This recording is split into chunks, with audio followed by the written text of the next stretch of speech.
It was a late night, and I couldn't remember where it was that I'd just been, but I remember that I had escaped some kind of extreme violence.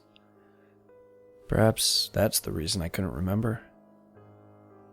In retrospect, I honestly do remember what happened before this, but at the time I didn't, so for the sake of letting you experience the narrative through my shoes, I did not, in fact, remember.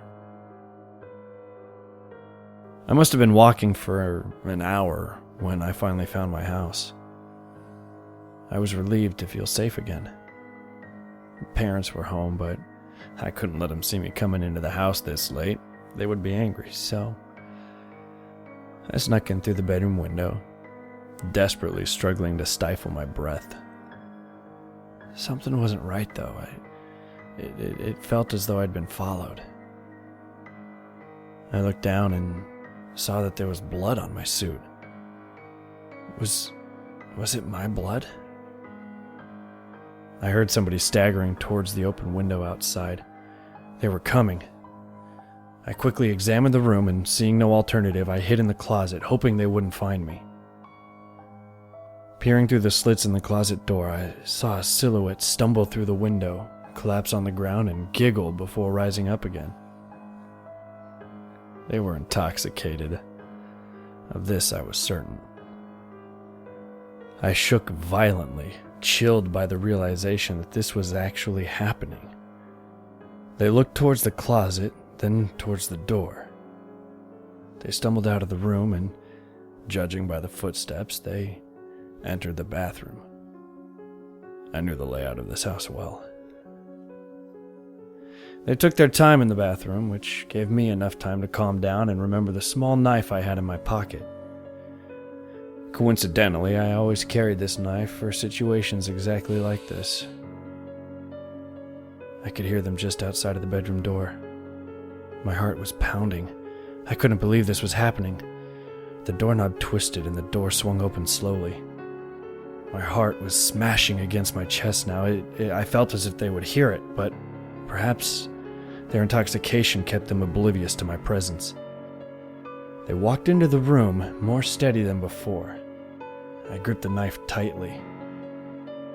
Despite my lack of memory, I did remember that I knew that they would follow me in here. Perhaps I shouldn't have felt so afraid after all. This revelation changed nothing, however. I was afraid. Afraid even though I had a strange sense of déjà vu.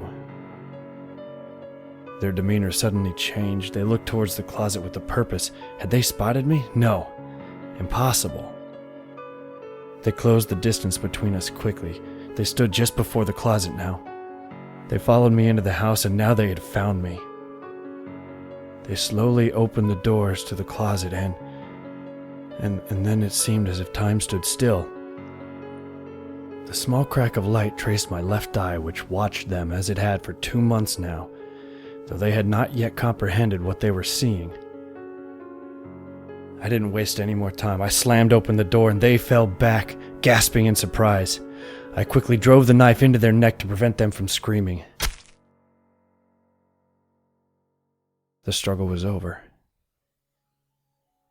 I was elated, just ecstatic. 2 in one night. Incredible. I dropped the knife, which I had stolen from the youth at that party I'd just come from. As far as forensics were concerned, this would just be an odd suicide.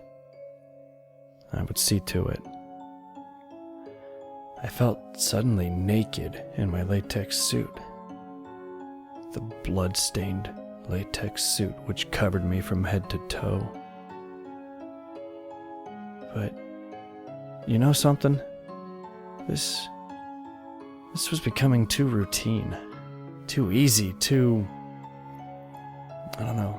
boring.